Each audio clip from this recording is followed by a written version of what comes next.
একজন বিচারপতি থাকাকালীন বলেছে BJP approach me and I approach BJP, মানে বিজেপির সাথে তিনি যোগাযোগে ছিলেন। তাহলে সেই বিচারপতি যদি বিজেপিতে যায়, তাহলে ভারতবর্ষ থেকে কলকাতা হাইকোর্টটাকেই তো তুলে দেওয়া উচিত আদালতের তর্ক হিসেবে।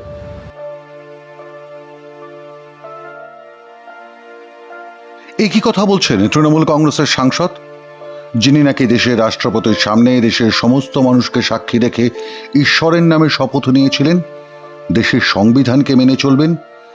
তিনি কিনা বলছেন ভারতবর্ষ থেকে কলকাতা হাইকোর্ট তুলে দেওয়ার কথা। যে কলকাতা হাইকোর্ট দেশের মধ্যে প্রাচীনতম প্রতিষ্ঠানগুলির মধ্যে একটি, সেটি তুলে দেওয়ার দাবি কেন জানাচ্ছেন সাংসদ ভাইপো? একজন বিচারপতি থাকাকালীন বলেছে BJP approach me and I approach BJP, মানে বিজেপির সাথে তিনি যোগাযোগে ছিলেন। তাহলে সেই বিচারপতি যদি বিজেপিতে যায়, তাহলে ভারতবর্ষ থেকে কলকাতা হাইকোর্টটাকেই তো তুলে দেওয়া উচিত আদালতের তর্ক হিসেবে। কি অপরাধ করলো বিচার ব্যবস্থা? নিয়োগ দুর্নীতি, কয়লা পাচার, গরু পাচার কেলেঙ্কারি থেকে বাঁচতে বাংলার যে সাংসদ রাজ্যের মানুষের কোটি কোটি ট্যাক্সের টাকা দিয়ে দেশের সবচেয়ে দামি আইনজীবীদের অ্যাপিয়ারেন্স মানি ও পারিশ্রমিক মেটান, নিজের জেলে যাওয়া আটকাতে পদে পদে যে বিচার ব্যবস্থার দরজায় দরজায় মাথা খুঁড়ে মরেন, সেই তৃণমূল কংগ্রেসের নাম্বার 2 মুখ্যমন্ত্রীর ভাইপোর ইয়ে কেয়া হুয়া? আচমকাই কলকাতা হাইকোর্টটাকেই তুলে দিতে বলছেন কেন? কারণ তার দাবি কলকাতা হাইকোর্ট নাকি ম্যাচ ফিক্সিং করেছে, ক্রিকেট জুয়ার মতো। ম্যাচ ফিক্সিং আপনারা দেখেছেন? যারা বেটিং করে বলে পরের বলে ছক্কা হবে, তাই হয়। কেউ বলে পরের বলে আউট হবে, তাই হয়। কেউ বলে পরের বলে একটা ইয়র্কার দেবে, তাই হয়। এগুলো হচ্ছে অর্ডার ফিক্সিং, দুর্ভাগ্যজনক। Court fixing. আগে আমরা বেটিং শুনতাম, এখন বেটিংয়ের নতুন মাত্রা অ্যাড করছে কলকাতা হাইকোর্টের একাংশ।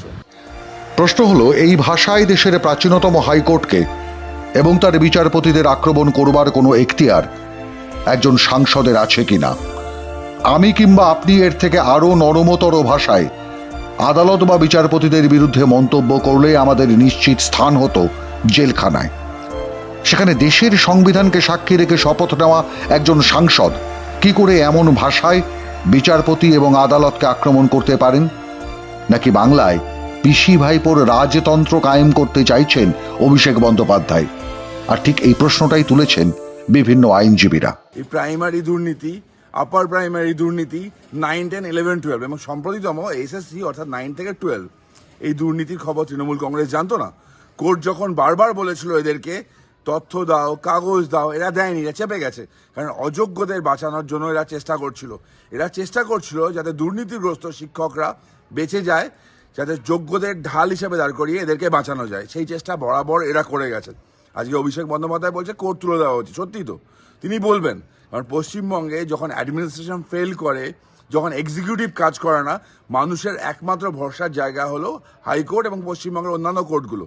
এবং সেটাকেও শেষ করতে চাইছে তৃণমূল কংগ্রেস, যাতে পুরোটাই রাজতন্ত্র একটা কায়েম করা যায়, পিসি এবং ভাইপোর রাজত্ব পশ্চিমবঙ্গে চলে।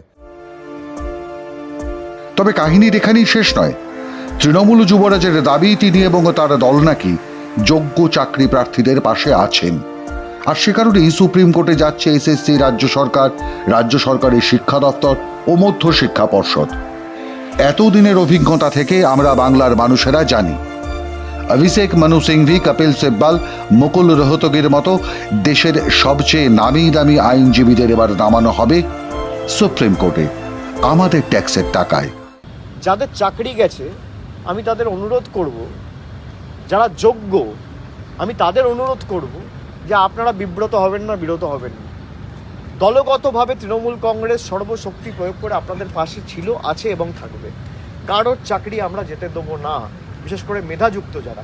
প্রশ্ন হলো, সুপ্রিম কোর্টে বলতে পারবেন তো হাইকোর্টের পক্ষ থেকে দফায় দফায় যোগ্য অযোগ্য তালিকা চাওয়া সত্ত্বেও কেন ক্রমাগত অসহযোগিতা করে গেছে এসএসসি, রাজ্য সরকার, শিক্ষা দপ্তর আর মধ্য শিক্ষা পর্ষদ? কেন গুটিকয় যোগ্যদের ঢাল করে সংখ্যাগরিষ্ঠ অযোগ্যদের বাঁচাতে চেয়েছিল রাজ্যের সরকার এবং মুখ্যমন্ত্রী?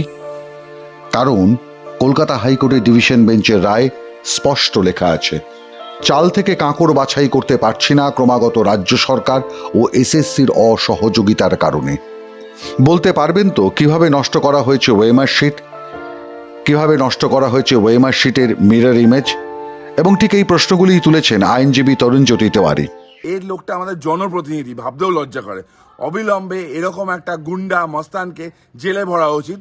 কোর্টের তো সুও মোটো কন্টেম্প রুল ইস্যু করা উচিত এর বিরুদ্ধে। এর পিসির বিরুদ্ধে এটা অলরেডি পদক্ষেপ নিচ্ছে কোর্ট, এর বিরুদ্ধেও করা উচিত। কারণ এরা ভারতবর্ষের সংবিধান মানে না, জুডিশিয়াল সিস্টেমকে মানে না, এবং এরা সব কিছুকে শেষ করতে চাইছে। আমি আবার বলছি, কল্যাণ বন্দ্যোপাধ্যায় তাই মামলায় ছিল, রাজ্য সরকারের আইনজীবীরা ছিল, এসএসসির আইনজীবীরা ছিল। ভালো খারাপ মানে যোগ্য অযোগ্য আলাদা এরা কেন করতে পারলো না? ওএমআর কেন নষ্ট করলো? আজকে যখন এই ইস্যুগুলো হচ্ছে, আজকে বলা হচ্ছে কোর্টের নামে দোষ। আগের বিচারপতি খারাপ ছিল, এরা বিচারপতি বাজে ছিল, সে নিয়ে সুপ্রিম কোর্টে গেল, সুপ্রিম কোর্ট থেকে ফিরে আসলো, নতুন বেঞ্চ ফর্ম হলো, স্পেশাল বেঞ্চ ফর্ম হলো সুপ্রিম কোর্টের নির্দেশে। প্রত্যেকজনকে শোনা হয়েছে, কল্যাণ বন্দ্যোপাধ্যায় থেকে শুরু করে তৃণমূলের অন্যান্য লোকজন ঘন্টার পর ঘন্টা আর্গুমেন্ট করেছে। তারপর আসলো এই রায়। এবং এই রায়ে এত আপত্তি কেন? আসলে আপত্তির কারণ আছে। টাকা নিয়ে চাকরিগুলো বিক্রি হয়েছিল, এবং যাদেরকে বিক্রি করেছিল তারা আজকে হয়তো টাকা ফেরত চাইছে, তাই তাদের জন্য এই কথাগুলো অভিষেক বন্দ্যোপাধ্যায়কে বলতে হচ্ছে। অতএব বোঝাই যাচ্ছে কোটি কোটি টাকা দিয়ে রাজ্যের শিক্ষকের চাকরি বিক্রি করে রাজ্যের বেকার কর্মপ্রার্থীদের মেরুদণ্ডটাকেই আসলে ভেঙে দিতে চেয়েছিল তৃণমূল কংগ্রেস ও রাজ্য সরকার।